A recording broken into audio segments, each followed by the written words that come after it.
In today's video, I'm going to explain 6 reasons why building a dental practice is far better both financially and spiritually. Yes, building a dental practice is far better for your soul. Let me explain.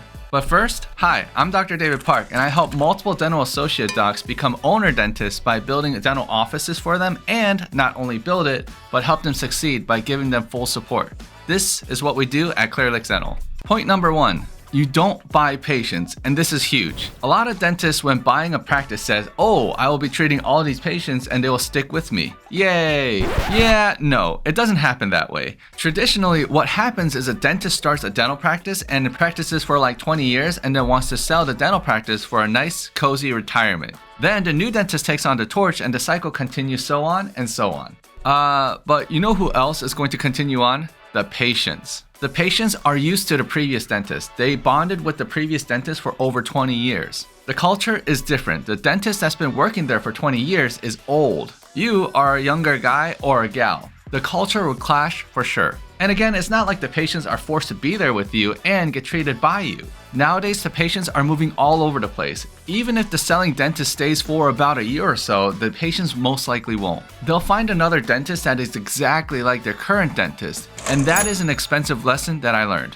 For me, when I started, I bought a total of 3 dental practices. When I bought my second one, it was from a gay dentist. And guys, just letting you know, I ain't against gay people or whatever. I have gay friends and gay people are cool. Good. I had to say it because this world is a little bit crazy with those things. Anyways, the dentist was gay and had a lot of gay patients. Of course, it didn't matter to me, plus I was excited to buy a dental practice. And so I bought the dental practice and, at first, it was fine. But what I noticed was that one by one, the patients started leaving. I mean, admittingly, I was fresh out of dental school and I wasn't gay. I did have a few loyal patients, but they told me a lot of people were going to another gay dentist. And that is when I realized the cold truth. You cannot buy patients. So I started losing patients more and more, but don't worry guys, there is good news. During that time, I was lucky enough to establish my own patient base slowly. The new patients would come in and it helped my cash flow. Because otherwise, I would have been screwed because I paid the previous owner doc so much money. So, in the end, I purchased a dental practice and everyone left.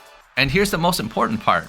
When you're buying a dental practice, you're mainly buying the goodwill of the company. But before we go further, we must define what goodwill is. Google states, goodwill in a dental practice sale is the intangible value beyond equipment and physical assets representing the reputation, loyal patient base, location, skilled staff, and established systems that ensure future income for the buyer. It's the secret sauce, the trust and the community standing that makes patients return, often forming the largest part of the sale price, reflecting the practice's potential for continued success. So I just randomly searched a purchase agreement from one dentist to another. So in this scenario, the purchasing dentist will buy a dental practice for $880,000. Cool. But what is this person truly buying? Let's take a look at it line by line. Oh look, item A states goodwill. This is the thing that I was talking about. Then we have our item B that has dental equipment, trade fixtures, furniture, office equipment, instruments, and furnishing. Plus we have item C that has supplies and other consumables. I think item D and item E are really shady stuff, but whatever. Item D and item E are patient records and x-rays plus a non-competition promise. And finally, we have our consulting agreement for item F. Alrighty, let's break this down for funsies. So if you look here, we have the sale that's going to be $880,000. And then you have to add in all the intangible items. So I'm just going to do this right here and do that. And the intangible items. All right, so that's going to be goodwill. That's also going to be x-rays. And then patient data. Non-competition. Oops. Whatever. Non-competition, and then consulting. Alright. So that is going to equal $765,000. Holy cow. Okay, so then what did the buyer pay for then? So the buyer actually bought the equipment and supplies. There you go. And that amounts to $115,000. Holy crap, dude. The buyer spent $880,000 just to gain $115,000 in tangible assets.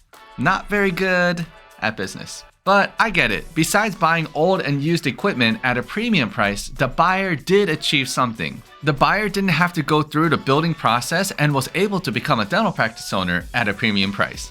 Yay! And here's another problem, another big one. If the buyer just bought the goodwill and there's literally nothing great about the goodwill, then it's game over. Literally, you just paid out some dentist and that's that. But here's the hidden truth. If you're able to find a system that runs itself, i.e. the team does its thing without the owner dentist there, then you have something that potentially could be good. In other words, buy a system that runs, not just another job. This is critical because, as I said in point number 1, if you buy incorrectly, you will be left with no patients, no team members, and lots of debt. Seriously. So how do you prevent all of this? That's right, buying a system that runs itself. A good system is where you don't have to do anything and let the checklist and KPIs do all the work. It's a true plug and play without too much input from you, the new owner dentist. The moment you have to start using your time to do anything other than dentistry and looking at the overall system, the moment you have a job. Let me explain. So we have system here, and then we're going to do the good, and we're gonna do the bad. Those baddies. Okay, here we go. A good system will run itself. So I'm gonna write run itself. And another good thing a good system does is it gives you the option to do dentistry.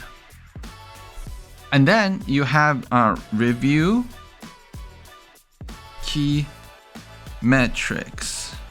All right. Pretty much that is when you know you have a good system. Now let's look at the bad. So what's bad is going to be everything else. For real. All right, let's take a look here. What that means is phones, like when you do phones and when you do taxes, when you do payroll, what else is there? I don't know, like when you do like marketing. That's bad.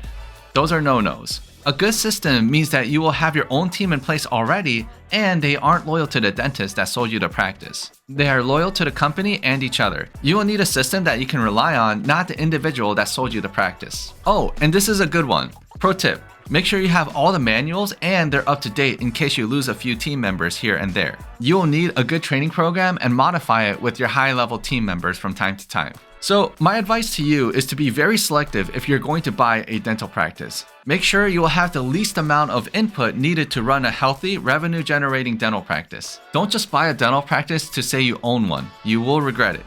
What's even better is buying into a system that you don't even have to manage. Relying on a third party to manage your systems while the system is updating in real time is good. Keep in mind that this is optional but extremely beneficial. And that is what our Clear Lakes Dental franchise team does. The owner dentist owns 100% of the dental clinic while Clear Lakes Dental franchise helps support the office. I talk about it in the other videos, so I'll keep this one brief. Pretty much what CLDF does is help recruiting licensed professionals, keep the brand via social media, help with marketing, operations, utilize AI technology, help with finding new codes to utilize and offer to patients, make sure we are in compliance with the law, and update new policies to make the clinics run better. If you're interested, let's talk. But anywho, moving on. Another reason why building your own dental clinic is beneficial is because you choose what you want to build. You want a large waiting room? Cool. You want a CBCT? Cool. You want confetti while patients come in the door? Go for it. And not only this, but you get to pick the size of your dental clinic. If you want a 6-chair office, then you can do that.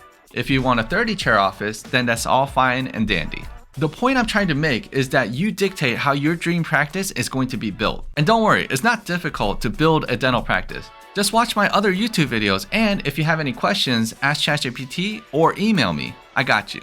For those that buy into a dental clinic, you better be sure that the equipment doesn't crap out on you. When the office was built, the equipment was new. You're taking over the dental clinic after 10 years or so. So technically, the $115,000 that dude paid for equipment and supplies in our previous example, he's actually getting shafted now that I think about it. When building your dental clinic, you will equip your office with new equipment, I mean, obviously you could buy used equipment and all that kind of stuff, but I like new things. 1, it has warranty, but 2, it has that new, clean feeling. But you do you. Now that you know that building a dental practice is far better than buying a dental practice in nearly all cases, check out this next video that I made a while back. It has the steps and the breakdown of the cost of building one. Key tayo!